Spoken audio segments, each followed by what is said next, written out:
दोस्तों इस वीडियो में हम आपको बताने वाले हैं बल्क एक्सपेंडिचर में हम 3 वेंडर के साथ किस तरीके से पेमेंट कर सकते हैं। जी हाँ, इसमें 3 वेंडर होंगे और हम इस बल्क एक्सपेंडिचर में पेमेंट करने वाले हैं।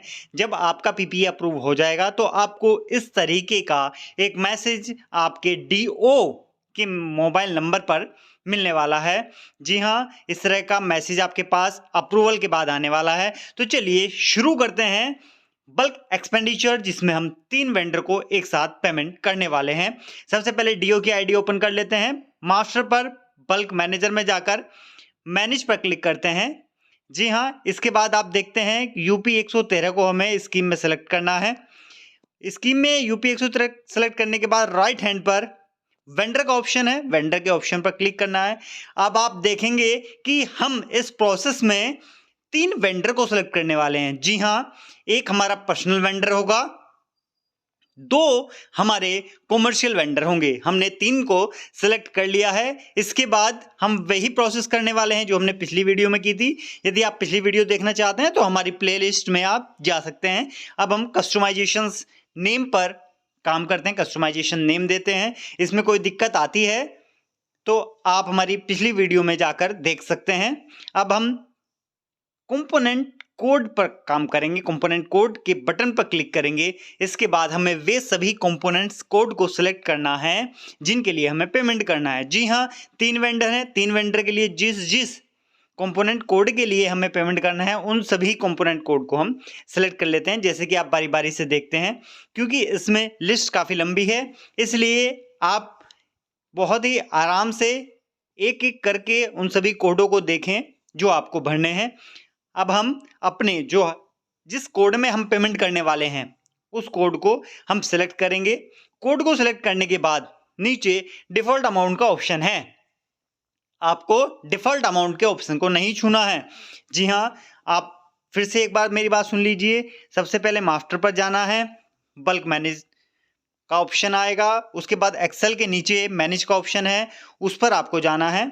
जी हाँ, उसके बाद ये सारी प्रोसेस होने वाली हैं।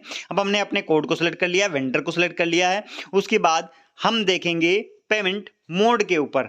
जी हाँ, पेमेंट मोड में जैसे कि हम पहले से करते आए हैं, ई पेमेंट वाला ऑप्शन हमें पहला ऑप्शन सिलेक्ट करना है।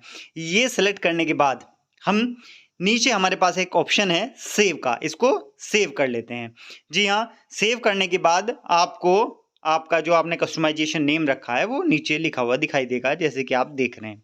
यदि आपका ये कुछ भी गलत हो जाता है तो इस कस्टमाइजेशन नेम पर क्लिक कर उसे आप अपडेट कर सकते हैं, जैसे हमने पिछली वीडियो में किया। अब आपको देख सकते हैं कि सक्सेसफुली रिकॉर्ड सेव हो चुका है। अब हमें क्या करना है, अब हम जाते हैं एक्सपेंडिचर पर। अभी हमने बल्क बनाया है, अब हम एक्सपेंडिचर पर जाकर ऐड न्यू पर क्लिक करते हैं।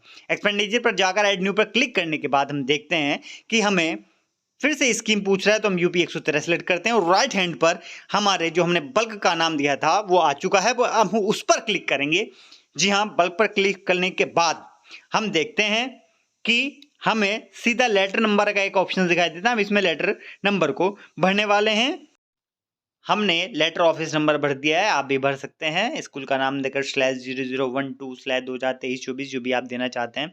इसके बाद सीधा ऑप्शन हम डेट को सिलेक्ट करते हैं। जी हाँ, इसमें हम डेट सेलेक्ट कर लिए हैं। उसके बाद हम उन सभी कंपोनेंटों का जी हाँ अमाउंट जोड़ लेते हैं जिसके लिए हमें पेमेंट करना है। हमने उन सभी का अमाउंट जोड़ कर रखा है, इसलिए हम इसमें उन सभी के सभी अमाउंटों का सम लिख देते हैं। उन सभी के अकाउंटों का योग हम इसमें लिख देते हैं। इसके बाद रिमार्क का ऑप्शन मांगता है, नरेशन है, उसमें हमें लिखना है जिस जिस कंपोनेंट के लिए हम खर्च करने वाले हैं। जैसे आपका हो गया ग्रांट वाला ऑप्शन हो गया, माता उन्मुखीकरण हो गया, जी हाँ कंपोजिट ग्रांट हो गया, ये सब आप आदि इसमें लिख सकते हैं। इसके बाद हम उन दोनों के दोनों कंपोनेंट कोडों को सिलेक्ट करते हैं जिसके लिए हमें पेमेंट करना है। आपने पहले सिलेक्ट किया था इसलिए यहाँ लिखे आ चुके हैं। अब हम रिवेन्यू पर क्लिक करते हैं। रिवेन्यू पर क्लिक करने के बाद जी हाँ, हम अपने वेंडर को सिलेक्ट करते हैं। वेंडर को सिलेक्ट करने के बाद आपको उन दोनों कंपोनेंट कोडों के सामने अमाउंट भरने के लिए आ जाएगा, जैसे कि आप देखते हैं हमने पहला सिलेक्ट किया है। अब इसके बाद हमें जिस कंपोनेंट में अमाउंट खर्च करना है उस कंपोनेंट के सामने हमें वो अमाउंट लिख देना है। जैसे कि हम लिख रहे हैं। आप भी हमारे स्टेप को फॉलो करते जाइए। अगर कोई दिक्कत आती है तो आप हमें कमेंट कर सकते हैं। आपकी प्रॉब्लम का 100% सॉल्यूशन देने की हम कोशिश करेंगे। इसके बाद हम तीसरे वेंडर को सिलेक्ट करते हैं और उसके भी कंपोनेंट कोड के सामने हम अमाउंट भरते हैं। अब इसमें दिक्कत ये आती है, जैसे कि आप अभी देखेंगे, जी हाँ, इसमें दिक्कत आती है कि हम कंपोनेंट्स कोड को शून्य नहीं रख सकते। तो हमें क्या करना होगा? जी हाँ, आप देख रहे हैं 2 कंपोनेंट कोड है, एक में पैसे डाला है, एक में 0 डाला है। अब हम 0 तो डाल नहीं सकते। आप देखेंगे अभी, अगर आप ऐसा कर रहे हैं तो आप देखेंगे समस्या का समाधान कैसे मिलेगा। आप इस पे सबमिट पे क्लिक करते हैं। जैसे ही आप सबमिट पर क्लिक करते हैं, आप नीचे देखते हैं कि 0 एंट्री वैलिड नहीं है, 0 इज नॉट अलाउड। तो हम क्या करने वाले हैं? जी हाँ, आप देख रहे हैं 2 कंपोनेंट कोड हैं, एक में पैसा डाला है, दूसरे में 0 डाला है। आपने क्या किया? फिर से 0 डालने की कोशिश की, क्योंकि दशमलव वाला है। अब हमने 0 डाला, फिर से ये चीजें नहीं हो पा रही हैं। तो हम क्या करेंगे? फिर से आप देखिए सबमिट पर क्लिक करेंगे। हमने फिर से हम अमाउंट डालने की कोशिश करते हैं। जी हाँ, अब फिर से सबमिट किया, सीधा सीधा वही आ रहा है। तो इसका सॉल्यूशन ये है, जिस भी कंपोनेंट कोड के सामने शून्य लिखा है, जी हाँ आप सुन रहे हैं, जिस भी कंपोनेंट के सामने शून्य लिखा है उसके सामने एक क्रॉस का साइन रेड कलर का बना हुआ है, आपको उस पर क्लिक करना है। उस पर क्लिक करने के बाद वह शून्य वाला कंपोनेंट कोड अपने आप डिलीट हो जाएगा। फिर हमें यह समस्या देखने के लिए नहीं मिलेगी। जी हाँ, हम अभी आपको करके दिखाते हैं, आप हमें फॉलो करते रहिए। और चैनल सब्सक्राइब नहीं किया तो आप चैनल को सब्सक्राइब कर लीजिए, कमेंट कीजिए, वीडियो को लाइक कीजिए। देखिए हमने पहली रो डिलीट कर दी क्योंकि शून्य था। अब नीचे वाला डिलीट करते हैं, गायब हो गया। इसके बाद हम ये वाला डिलीट करते हैं, ये भी गायब हो गया। अब हम जब सबमिट पर क्लिक करेंगे तो हमें वह समस्या नहीं दिखाई देगी। जी हाँ, अब देखते हैं इन तीनों का योग। आप ऊपर देख सकते हैं हमारा ब्राउचर कोड आ चुका है। अब हमारा पीपीए की प्रोसेस आगे बढ़ रही है। अब हम देखते हैं कि सेव जो है हमारी डिटेल हो चुकी है। हम यस पर क्लिक करेंगे। यस पर क्लिक करने के बाद इस प्रोसेस को हम आगे बढ़ाते हैं और हमारे जो भी वेंडर हैं उनकी डिटेल आपको दिखेगी। नेक्स्ट पर क्लिक करेंगे। जी हाँ, नेक्स्ट पर क्लिक करने के बाद आप देखते हैं कि आपकी प्रोसेस किस तरह से चलती है।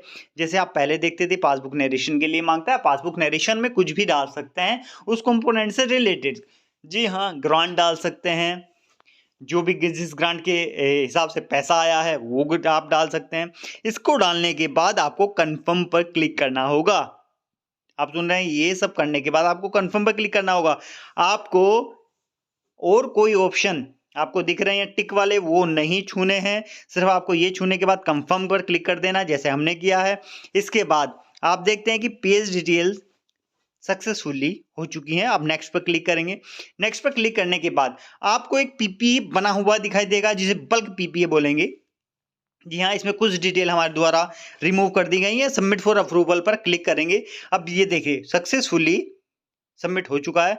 अब आप डीए की आईडी पर जाएंगे। ये डीओ की आईडी से हमने बल्क एक्सपेंडिचर बनाया है। अभी डीए की आईडी से इसको अप्रूव करने वाले हैं। जी हाँ, अब हम डीए की आईडी खोलते हैं। डीए की आईडी खोलने के बाद हम देखेंगे कि हम किस तरह से इसे अप्रूव करने वाले हैं। तो चलिए आप भी अपने डीए की आईडी को ओपन कर लीजिए, यदि आपने हमारे साथ ही प्रोसेस किया है। अब एक्सपेंडिचर पर जाएंगे। सबसे नीचे बल्क फंड मैनेज वाला ऑप्शन है। एक्सपेंडिचर पर जाने के बाद उस पर क्लिक करेंगे। अपनी वही स्कीम यूपी 113 सेलेक्ट करें। जैसे ही हम यूपी 113 को सिलेक्ट करते हैं, आप नीचे देखते हैं कि आपका लेटर ऑफिस नंबर आ चुका है। इस पर आपको क्लिक करना है। जी हाँ, इस पर क्लिक करने के बाद आपको फिर से वही, जैसे पीपीए पहले दिखाई दे रहा था ऐसे ही दिखाई दे रहा है, बस यहाँ अप्रूव वाले ऑप्शन पर आपको क्लिक करना है।